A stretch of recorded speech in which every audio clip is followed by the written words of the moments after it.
Hello, everyone. I'm Damien Johnson, Chief Architect of the Global Rights Program here at SAP. Today, I'll be your host for a thought leadership session with perspectives from some of our colleagues on the topic of cloudification of the digital core, a glimpse into tomorrow's intelligent enterprise. During this visionaries discussion, we'll be exploring the topic of how enterprises can effectively future-proof their business with a cloud-based ERP digital core. But before we begin, let's take a quick look at this virtual event platform. At the bottom of your screen, you will see a row of widget icons. These icons control the various windows, which are resizable and movable by clicking on the arrows on the top right corner. Feel free to move them around to get the most of your desktop for better experience during this panel discussion. You may want to maximize the video media window to full screen. We'll be answering your questions as part of the Q&A session after the panel discussion. You can use the Q&A box below this to submit your queries. Remember, you do not have to wait until the end of the panel discussion to submit them. We have an event survey that you can fill out at any time during the event. Your responses will help us better plan the virtual experience. Finally, in today's world, it's not uncommon to experience an internet glitch. If your screen buffers or freezes, just refresh your browser page. In most cases, that resolves the common issues. You can also use the chat box to post any logging of tech-related issues with our On24 platform, and our team will try to best resolve any issues. Without further ado, let's meet our panelists for today. Our first panelist is Ramesh. Ramesh is a seasoned IT professional with over 15 years of experience in digital next-generation technologies. He has collaborated with some of the world's leading companies to help them drive maximum value from their SAP investments by capitalizing on the power of Google Cloud. Ramesh has incubated HANA, BI, S4HANA practices globally for TCS and ran several consulting-driven SAP strategy and roadmap initiatives, which has helped our customers reduce total cost of ownership, enhance uptime, boost innovation, and extended their core capabilities. Ramesh, an experienced speaker, has presented at a number of conferences, including Sapphire, TechEd, and other market-leading events. He has been featured in leading publications, including CIO.com. Welcome, Ramesh.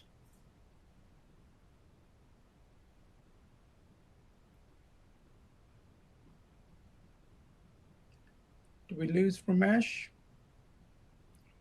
Well, let me just keep going. Thank you, Damien. Yeah. Thank you, Damien, for this introduction. I was on mute, sorry. So looking forward to an interesting conversation with yourself, Snehanshu and Yugal. All right, great. Thanks for joining us, Ramesh. Next, I want to introduce Snehanshu Shah. He's the Managing Director of the SAP Partnership at Google. He's responsible for ensuring the success of SAP customers on Google and managing the partnership with SAP.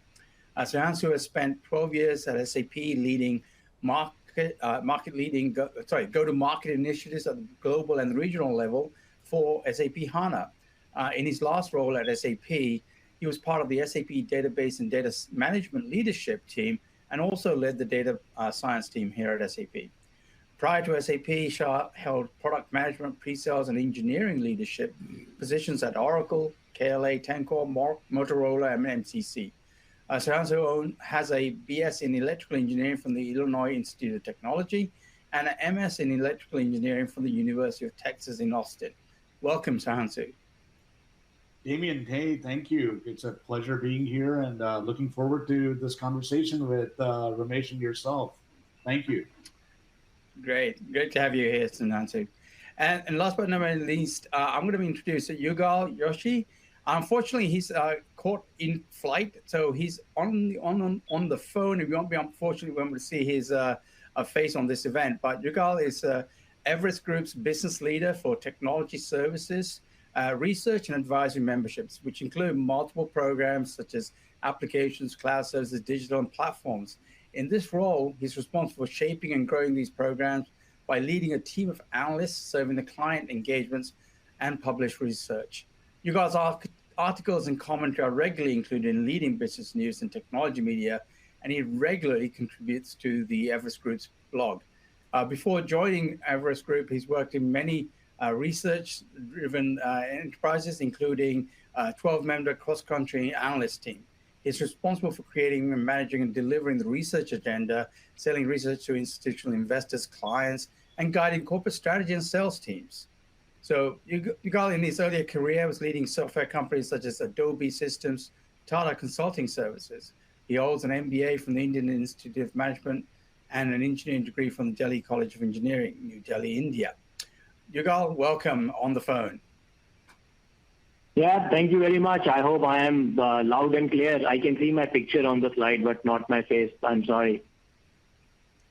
Not a problem, Yugal. This is what happens in the digital world that we live in. So welcome and thanks for taking part.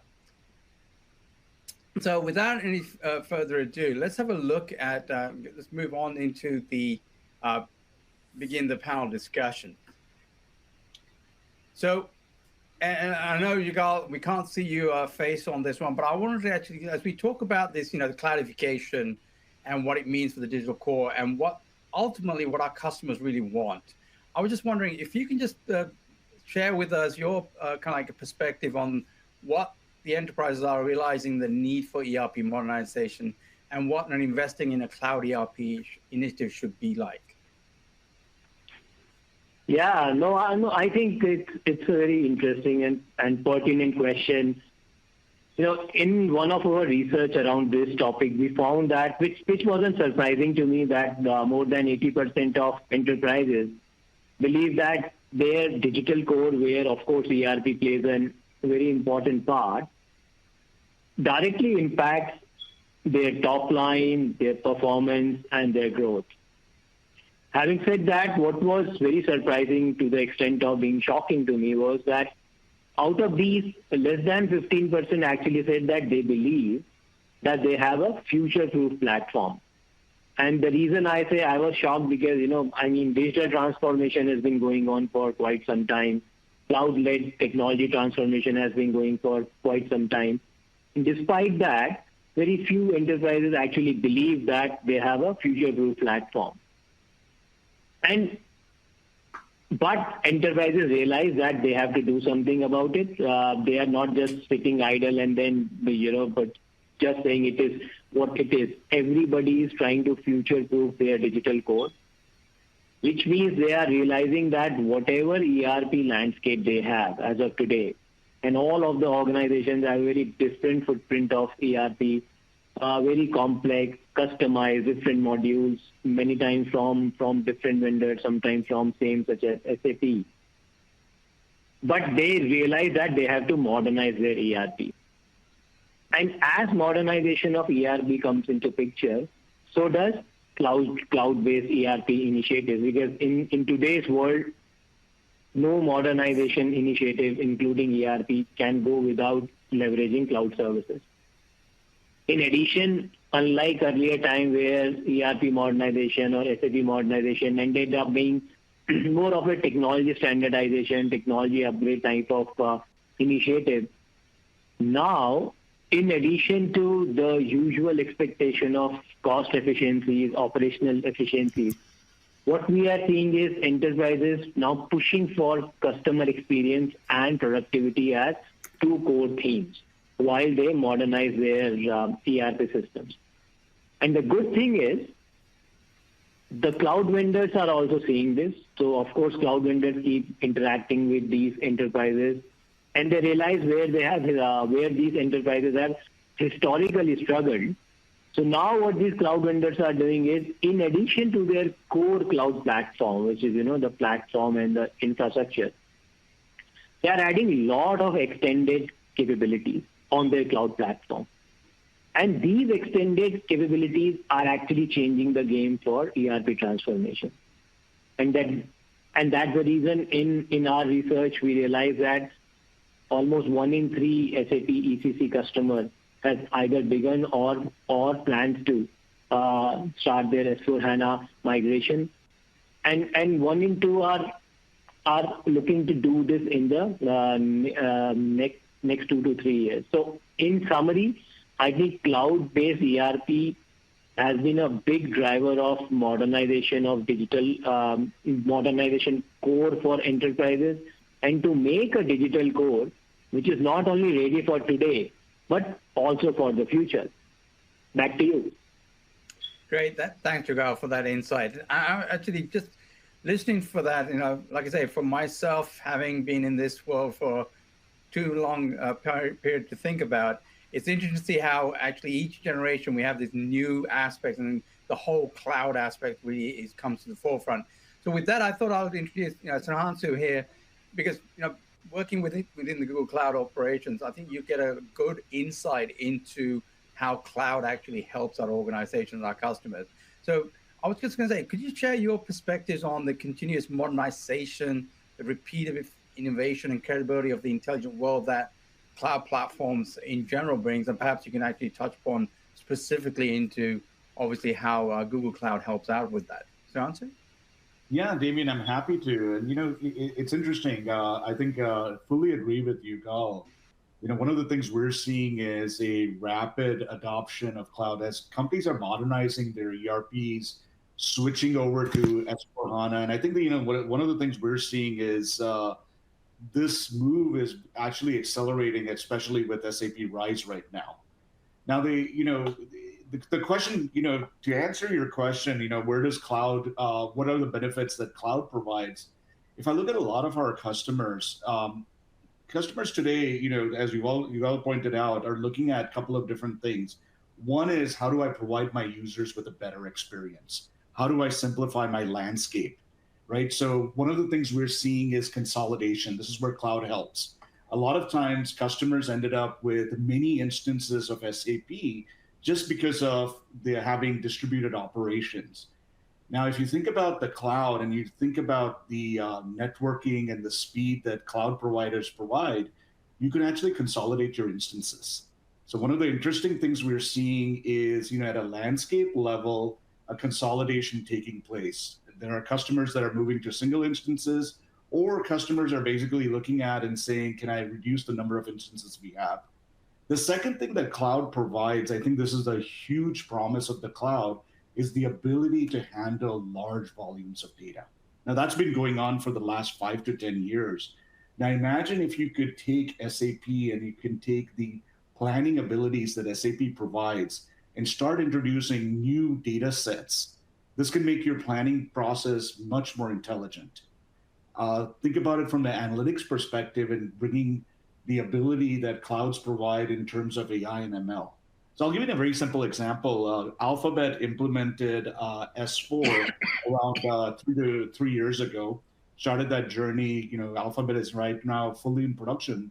And one of the interesting things that Alphabet has done is extended S4 with AI ML. So simple things like, can I actually, based on looking at past accounts receivables, can I predict my cash position?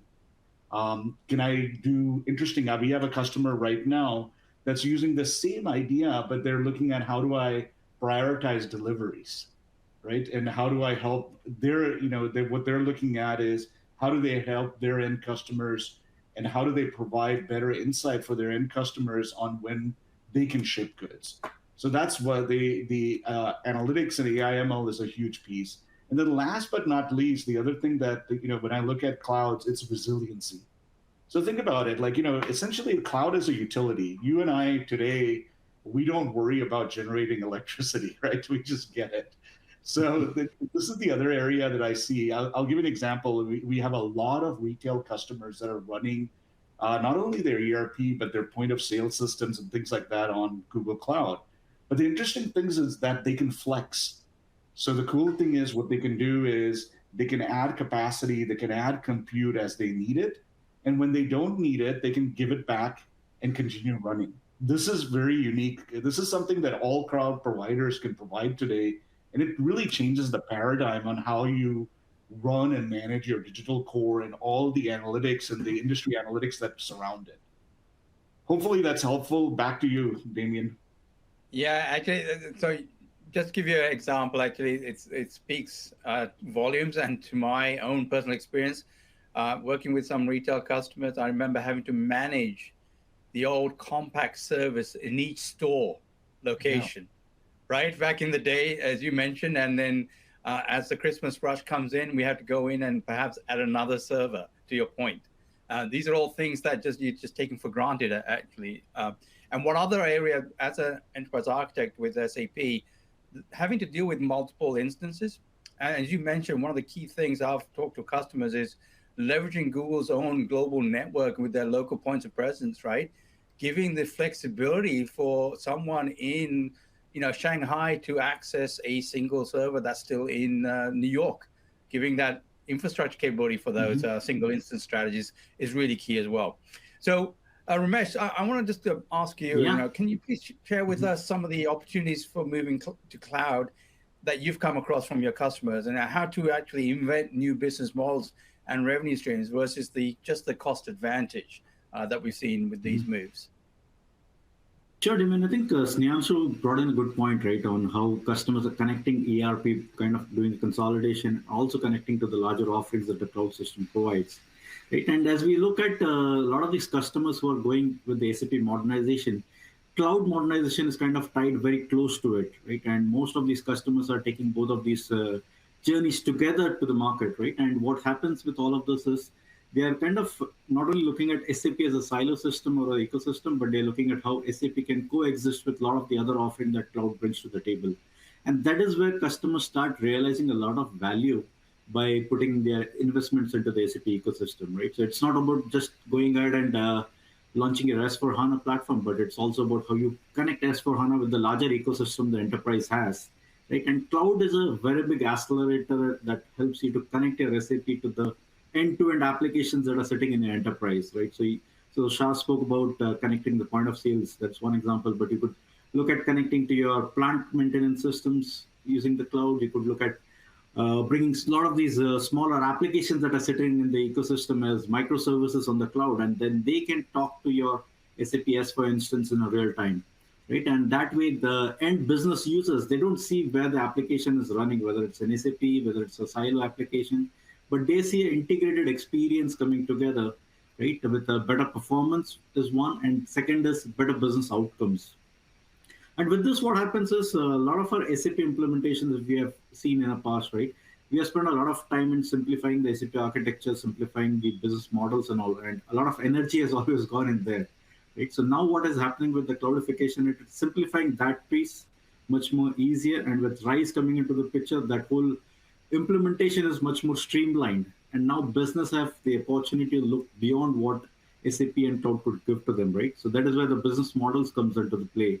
So Shah spoke about a few examples. I can give a few more. Like there are customers who are looking at connecting the inventory goods movement directly to their S, for instance, via the cloud integration. And what it does for a customer is that they can actually predict everything on a real-time basis. So if there is a particular stock that's getting out of shelf in a particular store in a city, right, the ability to raise a transport request and bring the stock back from the warehouse, from the closest warehouse, is the ability to kind of have the products sold to the consumers, right? And some of these small things, they mean a lot of dollar value to the business stakeholders. Especially, I was giving an example of retail, but you could imagine similar examples in all industries, right? So it's all about how quickly you can get things to the market and kind of enable your customers with better customer experience, and also increase the efficiency in your overall process inflow.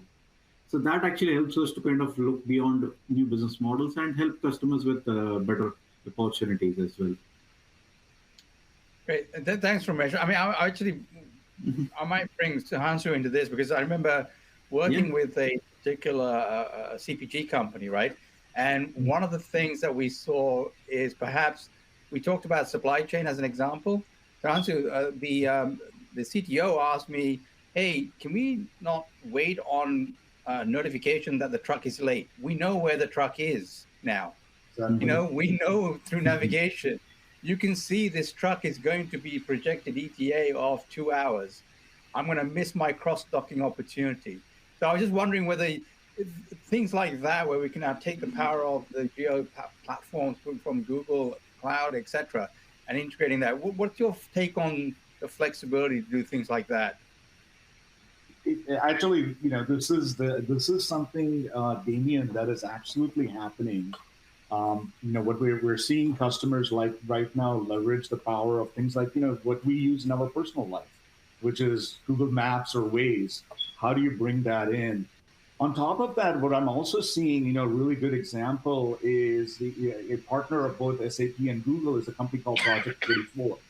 So if you think about companies like Project 44, what they're doing is they're actually giving you real-time information on where containers are, where ships are. So if you think about all the supply chain challenges that we're facing today, imagine being able to know that, look, your goods, whether they're moving from China or Europe, are exactly at this location based on what's going on. They're being diverted or they're intended to arrive at a certain point. Taking that kind of information and pushing that into your digital core, and that, I look at that, and you look at driving better outcomes, you look at better plans, being able to do that. It also gives you a lot more collaborative capabilities in terms of what you can do with partners. Imagine actually being able to tell your partners that, look, here's what the intended date looks like. Based on that, let's work together on what we need to do next. So we're seeing different data sources, whether it's a consumer products company or a retailer, all of this coming into play. Another good example I'll give you is, if you think about the last 2 years, every time somebody is doing, let's say, a simple demand forecast that pretty much every company in the world needs to work on, if you're a consumer products company, you're a manufacturer, you're a retailer. Now the challenge, because if you look at the way most people forecast, it's based on historical data. Well, think about what is historical. The last 6 months tells us nothing. So integrating signals like what are people searching on, right? Google Trends, for example. We've over the last year, Google has made these data sets available to our platforms. The other thing is going beyond that and looking at what does weather come into play over here, and then looking even beyond search and looking at what are people looking at on Pinterest, for example. So we have a couple of retailers right now. One of the interesting things they're doing is they're looking at what people are searching on, what people are looking at on Facebook, Pinterest, and this is at an aggregate level. There's absolutely privacy is a major is preserved over here. But what you're looking at is at an aggregate level are particular types of clothes, particular types, colors coming into play, and you can plan based on that. So this actually comes into play, especially for retailers or consumer products companies that have very short cycle times for their products. Leveraging this kind of information becomes absolutely key. Great. I mean, thanks, Snehanshu, because like I said, I think one of the key things that from SAP's point of view is the fact that, Cloud ERP is the target state, right? This is where you get the flexibility to do all the things that we just talked about, right? It's not about business as usual. If you're doing business as usual, you're not in business anymore these days, in this day and age, right? Absolutely. It's about new outcomes, right? And I think, that's the really interesting thing. I look at, I'll put a plug in over here. One of the really interesting things that SAP has done over the last few years is really taken the SAP business technology platform to a whole new place. So what we're seeing, all these examples that we're talking about, these are the kinds of things where you're taking the digital core, but you're actually connecting it to different systems, to partners, to different data sets. And that's really the promise of what BTP brings to the table. Exactly. And, I think along those lines, I think, as I mentioned, everybody's familiar with the Cloud ERP and S4HANA Cloud as a digital core and all that powers. And a lot of my interactions with customers as well as partners such as TCS and Ramesh and team we understand the value, right? I know that's where we need to be. My issue is not the value or knowing the value or even of actually creating value from it. It's getting there, right? And that's the aspects about it. And I think I just wanted just to touch on the aspects of both what you've discussed here and what Yugal mentioned as one of the key drivers facing organizations, really. And if you look at all of those things together, that really is the impetus from which we actually design Rise with SAP. Because it's all about making sure that we create a curated journey to help you take the learnings from thousands of previous journeys and bring the necessary tools, processes, and automations in that migration activity in terms of analyzing what are the best opportunity areas, high value areas for you to target. We brought in additionally with our partners as well, our business process intelligence functions. Shah, going back to your point here, I had a conversation the other day with an automotive company. And when we talked about the flexibility of being able to redesign processes, the question came back from the CIO, well, are you also redesigning my workforce? Because you're changing things. That's the thing that needs to go hand in hand, right? And that's where we actually talked about business process intelligence is the one part, right?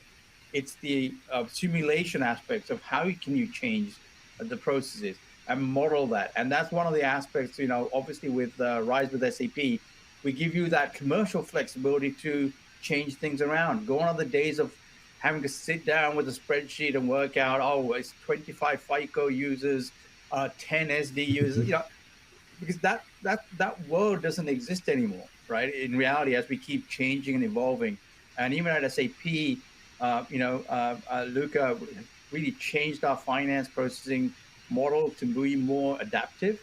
And in order to be adaptive, not only do you have to have the technology, but you need the commercial flexibility, you need the training flexibility.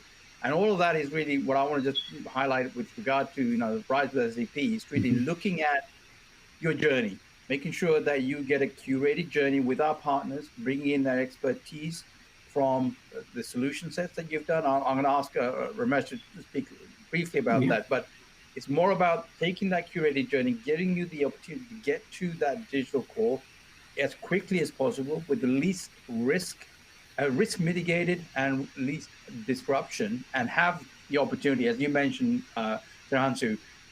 One aspect about the Rise with SAP is the fact that we come with those business networks for communication with our customers and our partners, the business technology platform that comes to do those innovations. And by the way, the business technology platform now comes pre-configured or pre-integrated into some of the core services from Google Cloud. So again, it's about a fast start. It's not about that lengthy journey that we used to have to worry about. So I was just wondering, this is a lot, something that you've obviously done with our, many customers, et cetera. So I thought perhaps you could share with us, what do we have to actually change in terms of the way we need to now address things as a cloud-first model and versus the on-premise ways of that we used to manage and drive objectives in the organization? Yeah, I think if you look at some of these challenges that customers are facing, right, and the examples that Snehanshu gave is very aligned with what we are also seeing in the customer's landscape. So a lot of these customers today, they are not looking at SAP as a system where you just go and create orders or just put in your CRM leads and all, right? They are looking at SAP as a system that will drive the entire enterprise. And that's where a lot of these offerings, they come into a really good use, right? So in TCS, we have built several industry cloud offerings leveraging SAP's business transformation, business technology platforms, right? And what these offerings, they do is they help customers get more out of not only their SAP ecosystem, but across the enterprise. So if I were to give you an example, right, like for example, in the life science industry, right, when you look at medical device industries, they operate in a very different model where they send out these devices from the hospital, from the manufacturer, it goes to the hospitals and it comes back. The entire business model of these organizations, they rely on the time of how much it takes to go to the hospital and come back, right? And their ability to invoice the customers within that short time frame. Today, a lot of these customers, they are having a very big leak in their cash flow because there's a very big time cap over there by the time the device goes from point A to point B and comes back. So what we have done is we have built some of these offerings using SAP's B2B platform on cloud, right? And it helps the customers to track these things on a real-time basis. So the medical device companies, they know where is their devices right now, right? And it also gets regulated by temperature, humidity, and all those 50 parameters. And it also gives a lot of transparency to the end consumers, which is the doctors in this case. So they know exactly how the device was brought to them and if there are violations and all of the cases. And based on that, they could renegotiate. And they can also do the payment on the spot using blockchain technologies and all. So it's all about SAP being a system that enables all of these transformations for the business stakeholders and then bringing in more value back to the end consumers. Right. So that's how we see a lot of these things driving across. And what the other thing I also see is a lot of these things are getting more and more integrated with SAP RISE coming into the picture. Right. So earlier we were doing a lot of these projects, we were doing a lot of these programs with customers, but they were kind of in different places. But RISE is kind of bringing all of these things together. And the combination of RISE with Google, with TCS is bringing in a lot of value to the customers. So, Damien, a question. Yeah. So I was just going to say, I mean, sorry? No, I was just saying, I had a question, Damien, right? So what we see is a lot of these customers are now talking about RISE. There's a lot of discussion going around that.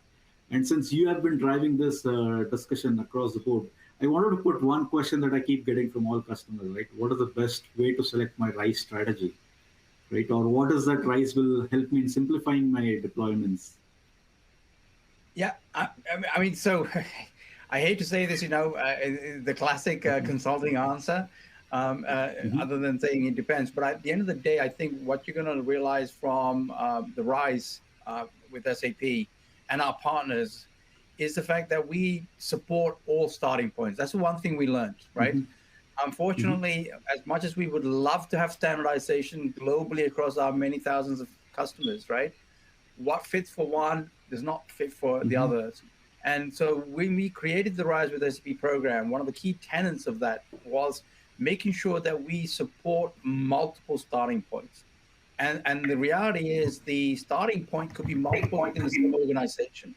As we look at different, within a multi-global segment organizations, what one division does is not the same as what the other division does, right? So the flexibility, it's that traditional. One thing that most of our customers might be kind of like thinking, hold on a minute, Damien, you're talking about flexibility with SAP? From the old days of where we were used to, this is the way, this is the best practice, you can't, deviate from that, etc. I think we've understood that we need to have that flexibility, giving our customers the opportunity to do a greenfield, or is it a brownfield, or is it a mixed match of that, right? Understanding the opportunities to bring forward the best practices and drop the old, unused practices and modes, customizations, etc. Right? So one of the things that we've really done with the point of view of the strategy for RISE is giving our customers a flexibility, the ability to start from wherever they want. Then working with the accelerators that our partners like yourself, TCS, brings to help with that journey. And we're working with all of our partners and creating mappings, what we call making sure that we understand who's doing what in this new world. Because ultimately, RISE with SAP is all about consuming that intelligent enterprise as a service, right? You as a customer, you don't need to worry about running and operating that. Between our partners and SAP, we manage that. Your business is all about, do I have the right service? Do I have the right capability at the right SLA to run my business, to innovate my business, to link with my other business processes? So when you look at it from RISE, I think what you're seeing, Ramesh, is the fact that we're giving our customers the ability to execute. It's that curated journey map, more pre-delivered functionality or pre-integrated connectivity between our systems, and really giving you the opportunity to consume that intelligent enterprise. Because that's where the true value is. I think everything we're talking about is there. It's all about getting to that consumable stage quicker with the risk mitigating fashion, and obviously in a commercial model that allows you to actually get there faster and easier. Operationally, making it more of an OPEX cost versus the large CAPEX expenditures we used to have in the past. So I think from that point, that's one of the benefits of what we bring with RISE with SAP.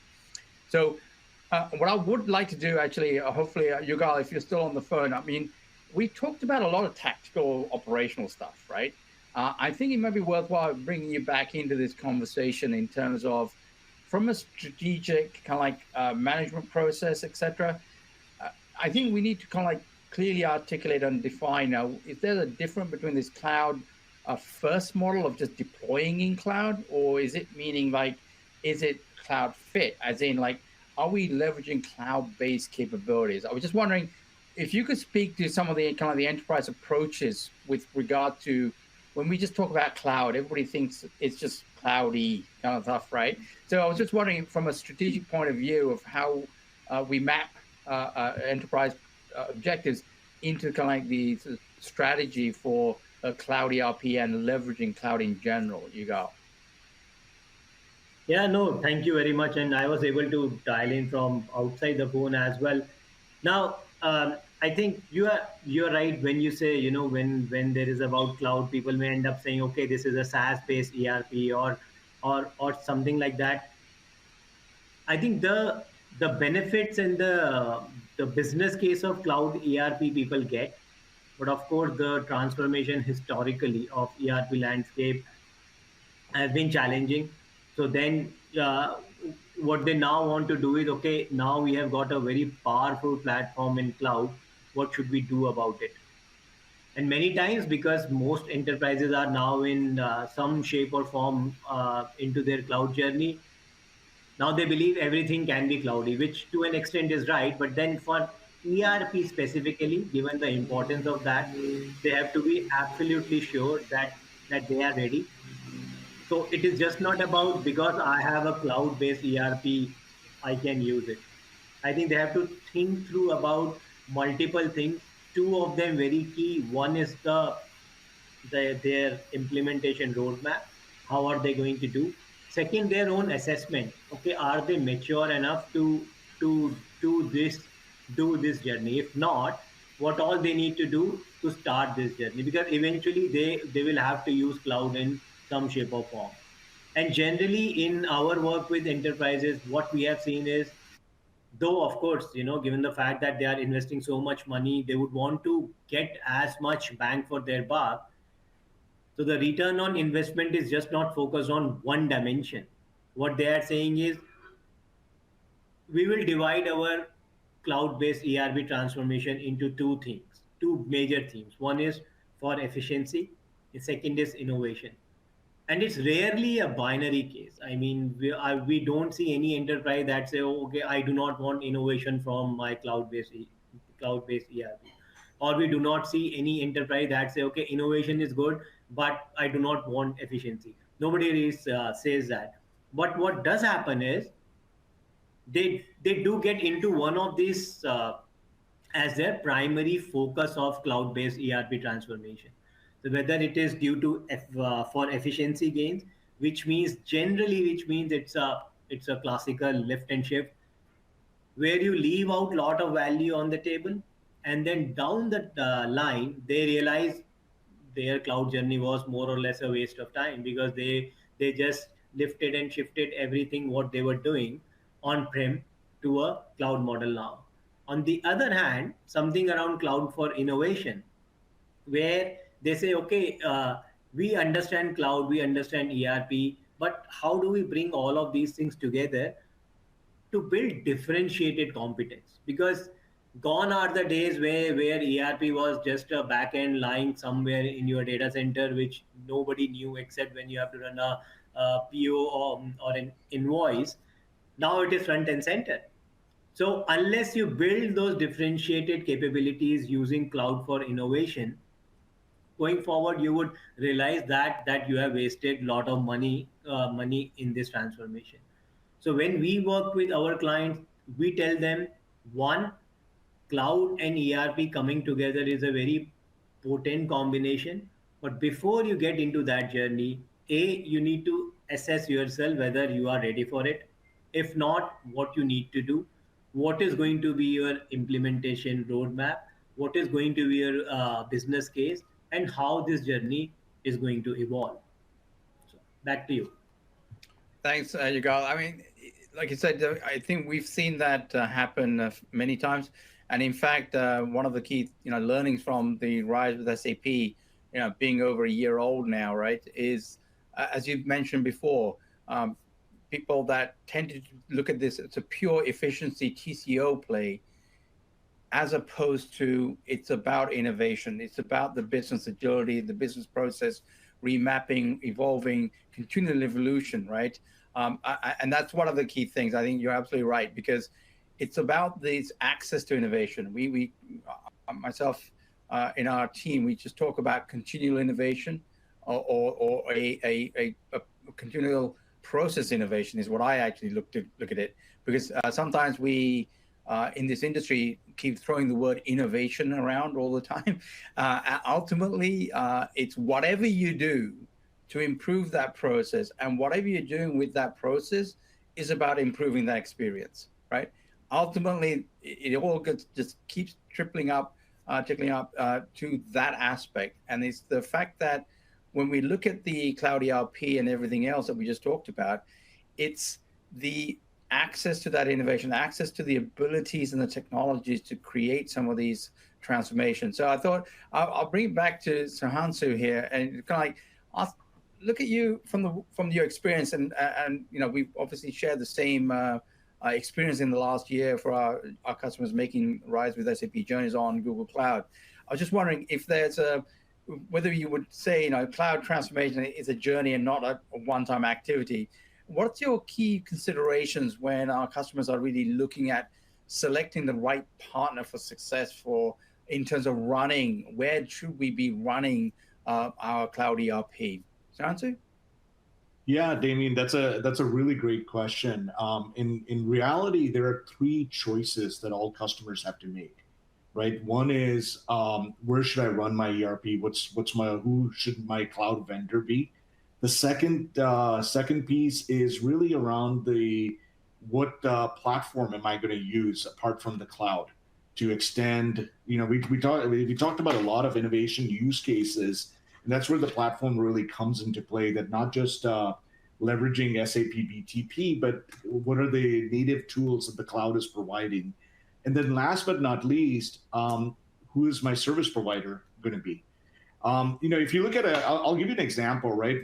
We recently, SAP and Google work with MSC Industrial, and they're in production. They're super happy. And, if you look at their CIO, what he talks about is very, very key. Basically says, look, the reason I chose Rise and the reason I'm running on Google Cloud is it's a service now. I don't have to worry about the ERP anymore, right? I can basically put all of my focus on innovation, on value-added activities versus worrying about actually running the solution, right? And that becomes a big thing. That's and I think you hit on this, that the ERP as a service, that's a real promise of what Rise is. Now, when you kind of double click and you say, okay, how do I pick my cloud? There are a couple of considerations that you've got to look at. One of the things you've got to look at as you look at the cloud is what is the business continuity and availability that the cloud is going to provide. Definitely SAP is running the ERP as a service, but there are things that each cloud vendor is providing. Like you hit on one of the big ones, the big promise of Google is our network. It's low latency, right? I mean, think about it. If you wanted to check if the internet is up, I bet you the thing you type in is www.google.com. People just assume Google's going to be there. So when you run your digital core on Google, you're going to assume that it's going to run and it's going to be there. The second thing you look at is, are there things that the cloud provider is providing you in terms of business continuity above and beyond at an infrastructure level? So I'll give you an example. One of the reasons Google is always up is underneath the covers, we have something called live migration. And the concept is really simple. What it means is Google basically says that you will never take downtime if we need to do infrastructure maintenance. So for example, if we need to do a BIOS update, if we need to basically swap out your hard drive, you're not actually going to take downtime. That's huge. And this is not something that's available everywhere. The other piece that I really believe in, and this is kind of for the philosophy of Google, is that there should be no lock-in. So there should be openness. And we know that all customers are going to take a multi-cloud approach. The same way in our personal lives, you may have Apple phones, but a Samsung TV, and you may have a Sony DVR. So those are the kinds of things that you got to look at. The other thing you have to look at is partners. Are there great partners like TCS who have experience on the infrastructure, on the cloud platform? That becomes another key point that you've got to look at. And then as you look at the platform capabilities, I think some of the things you need to look at is, are all the SAP services that are mission critical to you available on this cloud? Things like BTP, for example, things like HANA Cloud, for example. And then you've got to look at, what are the value-added services that the cloud provider can provide to you in terms of AI/ML, in terms of APIs for extension. Can they also, I mean, we're talking, one of the things we're doing is talking a lot about SAP, but if you look at most of our customers, they're heterogeneous. So does this cloud also provide you the ability to run your non-SAP applications? And then as you look at service providers, it's going to be, what kind of experience do they have, both with SAP RISE as well as the cloud? What are the SLAs that they're going to be able to provide as you look at them, whether you're bringing in a provider in the MSP model, or you're using a provider like TCS, who has a lot of experience doing this, is migrating customers to the cloud. And how do they modernize you, right? So those are some of the things, as I work with customers, I sit down with them and say, look, these are the things you've got to look at. You've got to look at, are you choosing the right place to run your ERP? And that means, business continuity, availability, where are the different data centers? What kind of innate services do they provide to run your non-SAP applications? Are they providing you the ability to extend your SAP applications? And then as you look at the provider, the big things you've got to look at is experience, SLAs, as well as what model do you want to choose? Is it an MSP model, or do you want to, are you looking at somebody actually to help you migrate and you're going to run your SAP applications yourself? And it's usually a mix of all of these. Ramesh, maybe I'll turn it over to Ramesh and see, what kind of advice do you provide? Well, I think the simplest advice we say is come to TCS, right? But the thing is that a lot of customers, when they choose TCS, right, the real factors that they're looking at are few things. What is the delivery capability of TCS or as an SI, right? What is the historical records that we have done implementing or providing solutions to our customers? Second is the partnership that we have with SAP, so that whenever we are doing these complex programs, and if there are challenges, which usually is part of some of these complex programs, how quickly we can kind of get together with SAP and the cloud units, right, like Google, and come to a quicker solution, I would say. And the third part, I would say, is they look at the innovations that we bring to the table. So as we start seeing, right, in the last 2 decades, 2 decades back, the SAP implementation was a very complex program. But now a lot of those things have streamlined, and now with the S4HANA, it's much more streamlined. So now it's not that difficult to go around deploying model companies or any of those systems.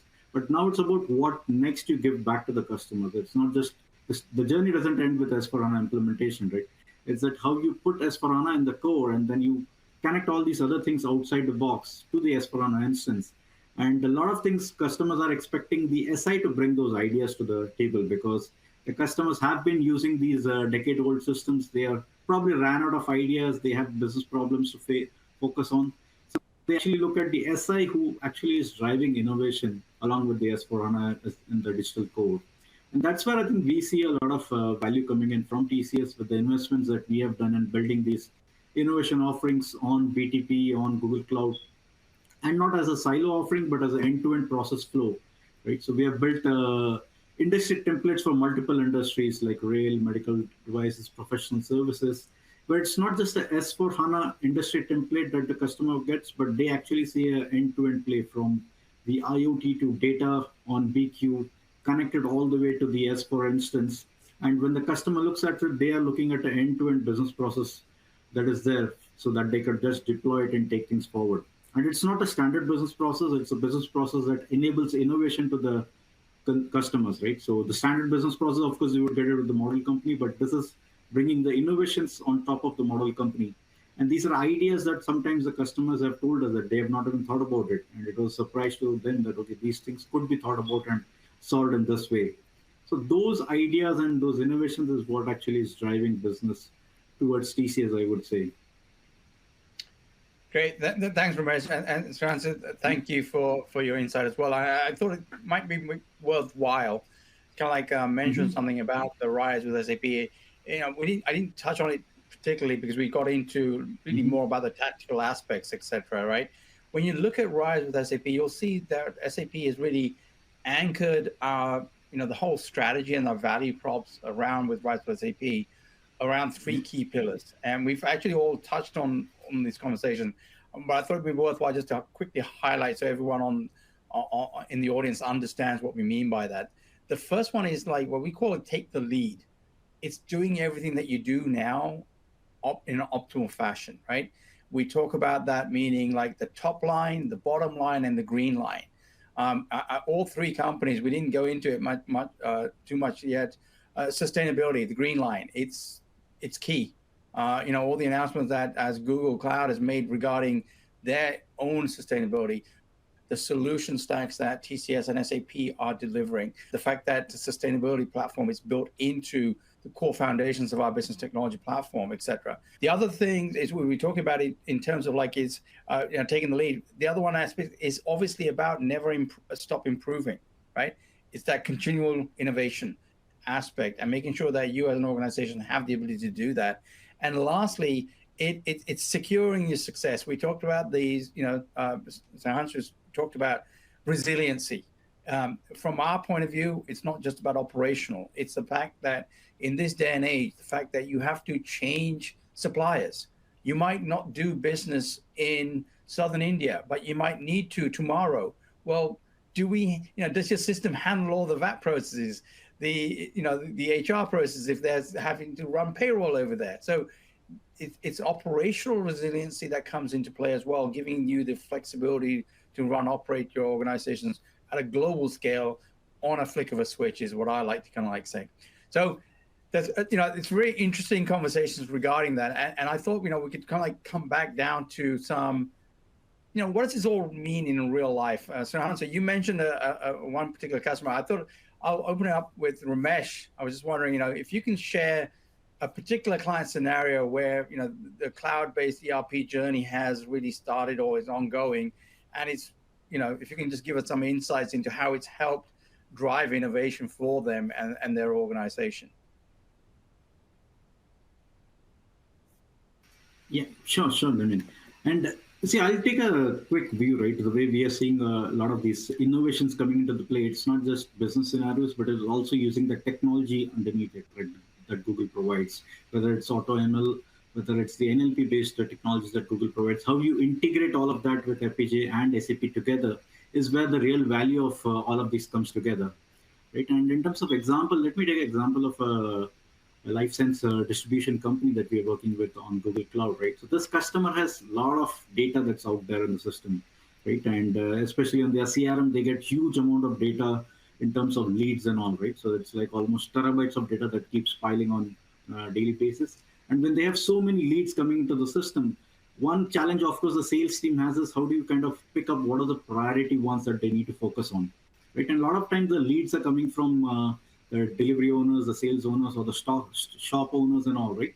So it may come from different systems. So they have close to 400 different systems that is actually generating leads for them. And as we all know, each system will have its own template, its own parameters and all that. And getting all the data together into a single SAP is a nightmare, I would say, right? To get all these things aligned together. And that's why what we did is we applied the AutoML and NLP-based algorithms on top of it, which does a complete text-based searches across the board, right? It identifies what are the priority ones, what are the more important equipments that are need to go, which are time-based, right? There are certain equipments that are time-based, certain equipments can go over a period of time. There are certain equipments that are perishable as well, so you need to kind of make sure they reach the market at a shorter time frame. So these NLPs, they go out, look for all those keywords across the system, and based on that, it generates its own algorithm where it automatically assigns priority to all the leads. And based on that, the sales team that is sitting out there, they know what are the items that they need to focus on priority. They know what are the SLAs that are there based on the other items. And this is a combination of data coming from 400 different systems, right, into a single SAP CRM.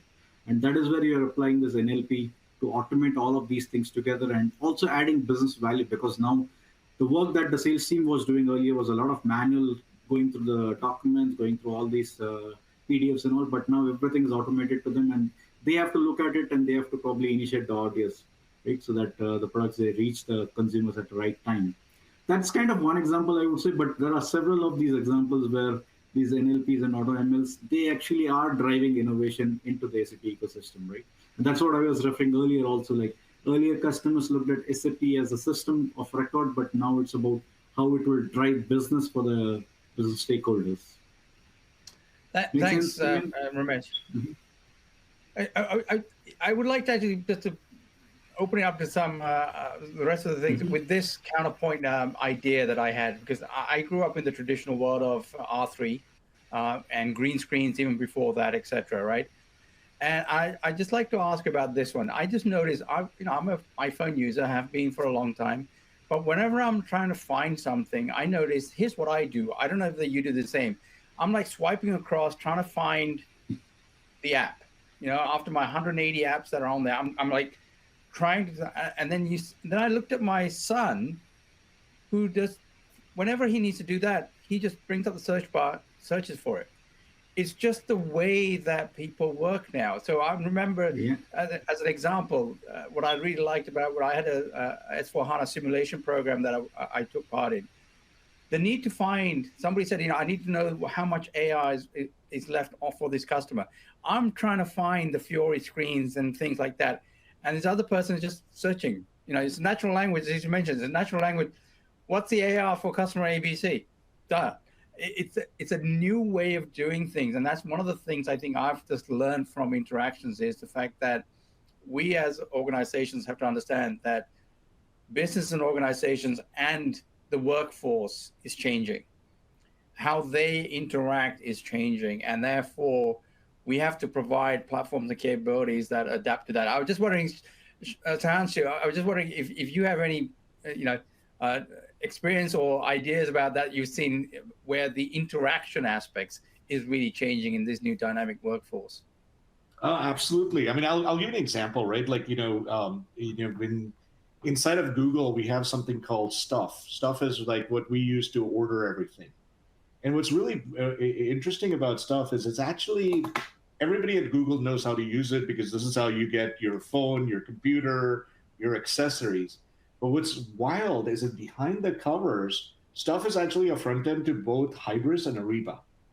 And so think about it, Hybris and Ariba actually are two different applications. You use them, in kind of different contexts to a certain degree. But it's kind of similar to your example of search. It's having one UI against two SAP applications, depending on what you're ordering. At the back end, it's routed to either Ariba or it's going through Hybris and going straight to our IT staff. So that's a very simple example, but this is where the, kind of the power of customer experience comes in and being able to kind of front end SAP with new UIs, so using SAP tools or using even some of the tools that we provide. In our case, a lot of this is done through, a combination of Fiori and some very, very simple, web interfaces. So we're seeing a lot of that. Wanted to touch on, the other side of the equation. Like I think a lot of the examples we've been talking about are more consumer, retail, or life sciences oriented. One of my favorite examples of RISE customer is a company called AES. If you're not familiar with AES, AES is one of the largest utilities in the US. The cool thing that AES is doing, where they said, okay, we're running SAP on RISE, we're running it, it's a digital core. But one of the challenges they have is that they have a lot, one of the things the AES has is they have wind farms. So they have giant turbines sitting out in West Texas, different parts of America. Now think about this, when you have all these wind turbines, you have to do maintenance on them. And but when do you do it? How do you prioritize, right? How do you figure out what's going on? Now, typically in the past, what people did was they would actually just send a tech out. So you'd actually have somebody sit in a truck, drive out to the middle of nowhere, climb up the turbine to see what's going on. Today, it's actually very different because what they're doing is they're actually collecting a ton of telemetry data from these turbines. All of that goes into an OSI historian type application. that gets analyzed. But then what they did was they went one step further. This is taking ideas that we used to talk about with AI and ML maybe 5-10 years ago and brought it to life. So what they do is they actually use a partner that has a fleet of drones, and the partner sends these drones out and takes pictures of the turbines on a regular basis. These pictures are then analyzed on Google to figure out what's going on. So now you have the data in Historian, you have all the history of maintenance that you've done in SAP, and then you have all of these pictures and you're analyzing them to say, is there a crack? Is there a wind bird strike? And then based on that, they're prioritizing in SAP what maintenance activities they need to do. It also, think about this, and they've taken it one step further, where it's not only being used to schedule and figure out what preventative maintenance they need to do, they're now using it to optimize inventory, spare parts inventory. So now that you have all of this data coming together, and then they're able to learn from it. So they're now able to say things like, if I see this kind of a digital signature, it's probably this, because I've actually analyzed all these images, I've put these things together, and then based on the maintenance, the history that I have on these particular turbines in this particular part of the US, this is what I need to do. So a very simple example, but a very powerful example of SAP digital data coming together, IoT type data that they're collecting, and then taking it one step further and actually bringing in imagery into the whole picture. Great. Thanks, Snehanshu. I mean, I think we can obviously see where all the opportunities lie, right? And actually, at the end of the day, it's all about empowering our customers to get to that stage, to do all the things that you just described, right? And that's really the ultimate goal when we look at Cloud ERP. So, Yugal, I thought I'd bring it back to kind of like a little more of a strategy aspect, right? Because in my opinion, what we've just been discussing is so easy. I mean, you can just press a button and it's going to happen, right? So I was just wondering, if you could speak to, how can an enterprise really future-proof their digital core and, taking into account all of the things that we just discussed. What would your suggested approach for organizations to undertake that journey? Yeah, and I mean, to be fair, most of the enterprises are in this journey. Some are facing, some are seeing success, some are not. So one of the essential and crucial point is where they are starting with. I think that becomes very important, where they are as of today. And then taking those steps to go to the target operating model, whatever that may be. And then realizing that digital core is lot many things in addition to ERP. You have the data side of it, which is becoming very crucial now in the new world. So the way we have generally seen enterprises transforming their landscape or building a future-proof digital core successfully, one is they realize in the short term they will need to do these things. Generally, more or less, start with some kind of lift and shift, and then get a hang of success to begin with. But then addressing the data question upfront, I think that is becoming the core. And now, given the fact that cloud provides so much of advanced and extended capabilities to run your data, all the AI ML you can do, and then build your API strategy, plus all the DevOps type of CI/CD pipelines you have built. But at the end of the day, all of these things, even in the short term, need to foster some kind of culture of innovation. So that cultural change has to come in somehow. If this is taken just as a technology transformation engagement, much like earlier times where ERP or digital core modernization have not seen so much success, I think this will end up in the same way. So that in addition to all the business goals of operational efficiency through lift and shift using data transformation, the important thing is to drive that culture. And then once you get some more comfort, once you have a hang of your data landscape, your digital core landscape, then you move to, okay, now what, from journey to the cloud, to journey in the cloud, and then journey beyond the cloud as well. How do I bring some of the native principles, because many of these clouds give so much of capabilities natively. how those can be leveraged. So it is just not about lifting and shifting, which you did earlier, but then how do you drive modernization now? And modernization of not only select applications, but as many applications as the business case allows. And because you are talking about cloud native, then of course, all the microservices, containers, all of these different technologies will come into picture. So would DevSecOps.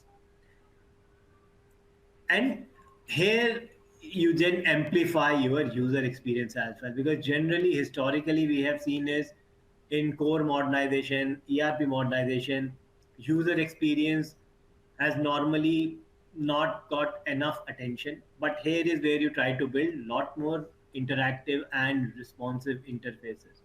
So you focus more on your revenue. So earlier you are focusing on the efficiency part. Now you are growing into growing your business, and the target operating model where you have done all of this. Then you realize, okay, I may not end up using one cloud vendor only. So how do I build interoperable competence? How do I build interoperable workloads? So use it. Some of the clouds are more amenable to multi-cloud ecosystem than the others. And then are there any innovation frameworks they can use off the shelf? So I think all of these coming together, and then further enhancing the user experience, right? Conversational interfaces, stakeholder experience centric transformation, using data to make your business more real time. And I heard earlier examples where people were taking weeks and months to do something, and now they are doing it in hours or minutes as well. So then how do you create some of these sustained business advantages? The crux we have always told our clients and see successful clients doing is that not taking this as a one and done initiative, almost like a treadmill. So you need to keep running on it, otherwise you will fall. So start small, get some initial success, start leveraging native principles of native offerings of the cloud vendors, and then try to bring more interoperability and stakeholder experience into the picture. And most likely, your digital core transformation journey will be a success. Great. Thanks, Yugal. I thought we've talked about strategy, we talked about innovation. I think it makes sense for our audience to kind of like understand how do we actually embark on this, right? I think we've all got the building blocks. We also got the target state that we want to get to, the way that we want to operate as an organization. So Ramesh, based on kind of like the TCS's experience, I think we firmly believe that cloud ERP is essential for enterprises to succeed in the next normal, right? I mean, I think hopefully everybody understands that. And I would love to actually have a sidebar with anybody that understands or can predict what the next normal is, because I'd be really interested to understand that. But I was just going to say, from the point of view of, what we've discussed, I just thought it'd be, given your experience, etc. Ramesh, to kind of speak to, what do you think we should be going about this journey? What are the key things and learnings that you can bring to the audience to help them with their journey? Yeah, sure. I mean, I think the key aspect that you're looking for, right, in the cloud-based ERP is the first thing is rationalization of a business process. So one of the key things that customers are looking out is how do I rationalize my business process, make it much more simple, make it much more agile, and make it much more customer success driven, right? Rather than having a FICO process or a sales and distribution process in the system, make it much more customer results driven process in the system. And that is how you could drive KPIs for your business stakeholders. So that becomes one of the key things that the business is trying to establish now. How you do it is the next part of it, right? And that's where the technology aspect of SAP's business technology platform comes into the play. Google's several offerings, they come into the play as well. So a combination of all these things coming together is what enables the customer to achieve that. And what we see is a lot of these things require a lot of re-architecting of your whole solution.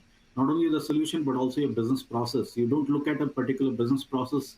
Like if you take a inventory movement process, you don't look at how you implement that process in SAP, but you look at how you can re-architect using a combination of microservices and sitting in the cloud, along with the cloud native services that is supporting SAP as at the center core, right? So SAP becomes the enabler, and then it takes strengths and powers from all the other microservices, all the cloud natives that will help it to move faster.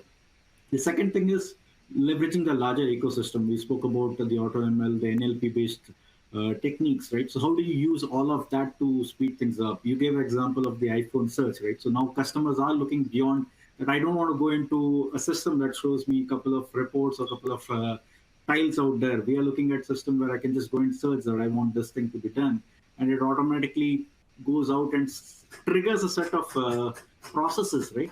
That will go and re-establish all of those steps that are required to be done. That earlier it was a manual or a thought process that a business manager would sit on the system and do it, but now it's all getting automated as much as possible, right? Using a lot of these techniques.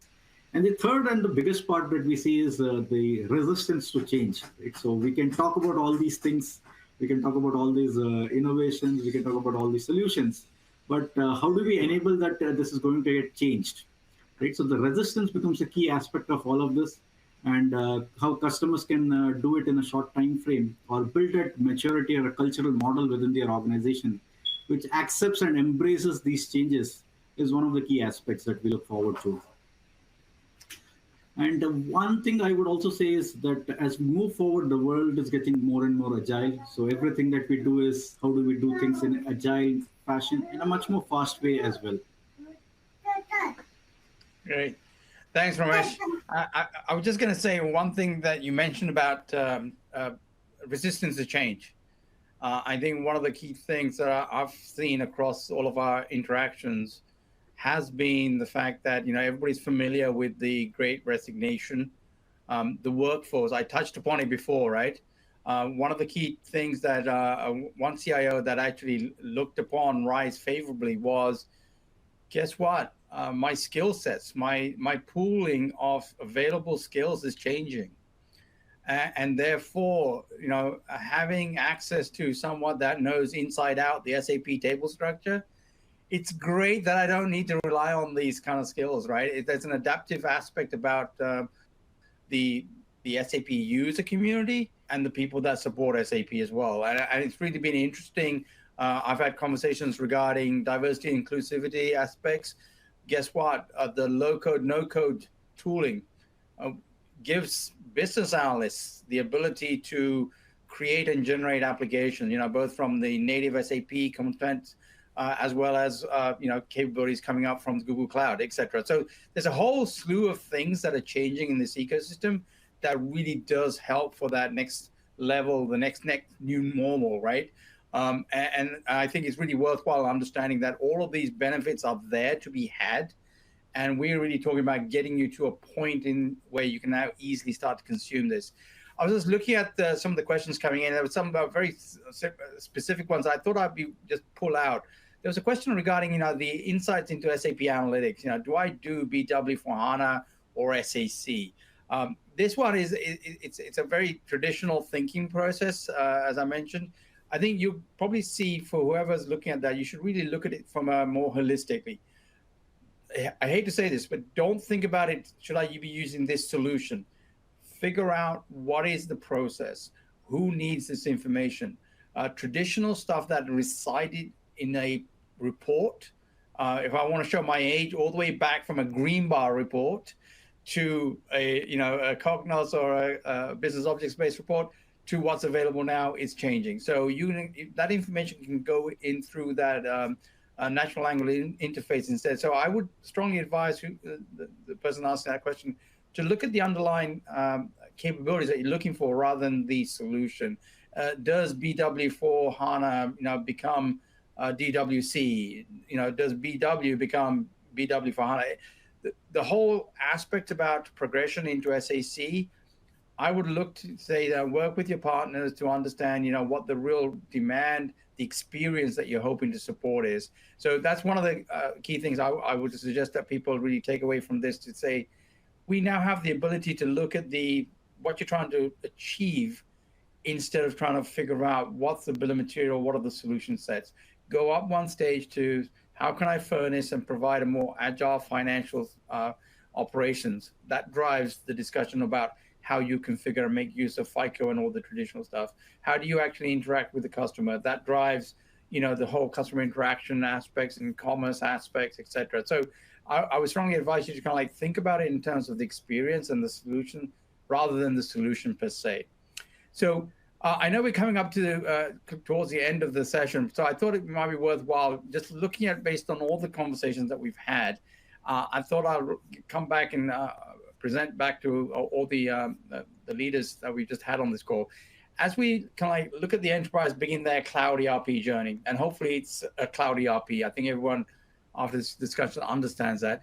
What kind of very quick advice could you give to our audience in terms of undertaking that?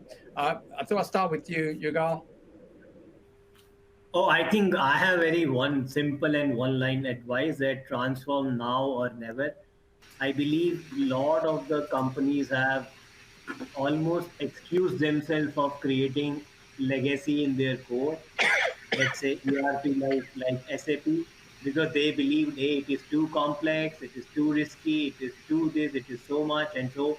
But I think now cloud provides you so much of ammunition that if you do not transform now, you as well do not transform ever. Great, thanks. I was going to say, Snehanshu, perhaps your closing comments on that? Two things, right? I think it's both when you start the journey. So I think it's not a question of it's no longer a question of if, it's a question of when. And it's my what I tell customers is you can start in two places, right? One is you can start on the cloud ERP journey. And the second place you can start on is what I would call the innovation. And sometimes these things happen in parallel. Sometimes they happen, what innovation happens first. And what's interesting is I'm seeing a pattern now that the innovation is what's driving the business value to pay for the cloud ERP journey. So think about that. There are tons and tons of great examples of customers that have done this. Leverage those examples. I mean, this is not new at this point, right? There are hundreds of customers that have done this. Leverage those examples. And last but not least, one of the things we also look at is on the innovation side is how do you make it repeatable? So one of the things we've done at Google is we've created a solution called Cortex that actually plugs right into SAP, leverages the SAP BTP platform, SAP Analytics Cloud, and all of that. But what it gives you is repeatable innovation blocks. So you can do exactly what other customers have done ahead of you. And this is something that TCS leverages quite well as well. Great. Ramesh, any closing ideas and comments from yourself on the journey? Yeah, Damien, I think what I see is customers should start looking at this as an opportunity, right, where they use cloud ERP to maximize their return on investments on their SAP installations and all. So it should not be that you go and implement SAP and then you just use it as a backend system, but you rather use cloud to enable and get more value out of your SAP investments. And we see a lot of customers doing that in different ways. And one of the things that we're seeing is instead of the traditional way of looking at a BPML-based SAP implementation, customers are now redefining their entire requirements based on the customer's data strategy, the customer's consumer behaviors and all, right? The needs for the consumers and all. So they're looking at that as a starting point for all these programs, and that derives the KPIs on what needs to be done and how it needs to be done using the technology that it provides to the backend, right? And I'll give a quick example of one of the customers. You would have seen it it was there in the news also the last 2 weeks. So Fletcher Building, which is a Australia, New Zealand-based retailer, right? So they are spread across different industries. So they are into retail, they're into construction, manufacturing, a lot of different industries. And this customer was looking at a digital program to get started on. So we worked very closely with Google and we kind of defined a roadmap, which the center point is the data strategy for the customer. So it's not starting from what requirements they want, what kind of financial reports that they want, or what kind of order management system they want. The starting point is what is the data strategy that they have in place. And using the data strategy, we are now defining the building blocks of the SAP ecosystem around it. Right? So that's the way we want to kind of look at a lot of these newer programs as customers get into these journeys, because the way we look at these programs have changed a lot. And also the offerings that the cloud ecosystem provides is kind of helps you to accelerate a lot of these innovations also. I would say that would be my closing comment. So leverage the power of cloud to get more out of your SAP deployments. Great. Thanks, Ramesh. I mean, the one thing I would actually add to all of these conversations is one of my goals from the days of working with, I might be kind of like talking about my age here, but I remember doing automation by doing Lotus 1, 2, 3 macros. That was the height of automation. I remember when I used to be doing macros in Lotus 1, 2, 3 back in the days, right? So every cycle has aspects about what we call about automation and new technologies, etc., right? And I think what we're seeing now is a truly a new way of doing business. And when we get through with cloud ERP, really looking at next generation ERP, looking at the intelligent enterprise, and what RISE brings is obviously the ability for our customers to now consume that as a service.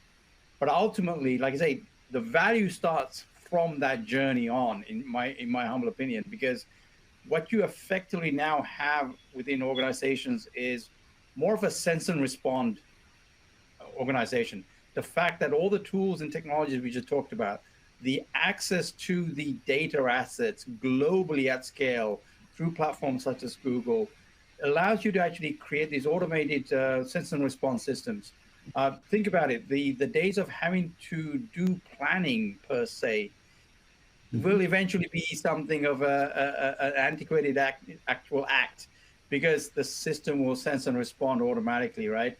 And perform all those actions. So I think that's kind of like where everything's going, and it's great to see that we're actually helping our customers achieve those lofty goals. So unfortunately, this has been a great discussion, but this is all the time we have for today. So unfortunately, as I said, we're going to have to close out the session for today. And what I would like to do is say thank you to the audience for joining us today. And I do hope that you have some important takeaways from this session, even if it's just an inquisitive ask that you need. I'm happy if I opened up more questions for you, because that means that you're thinking about the processes, etc. And lastly, may I please request that you all share your feedback through the survey widget at the bottom of the screen. This will help us in giving you a better experience in subsequent events. With that, we will end the session today. Hope to see you all again soon. Till then, stay well and stay safe. And thank you. Thank you to my panelists. Thank you. Bye-bye.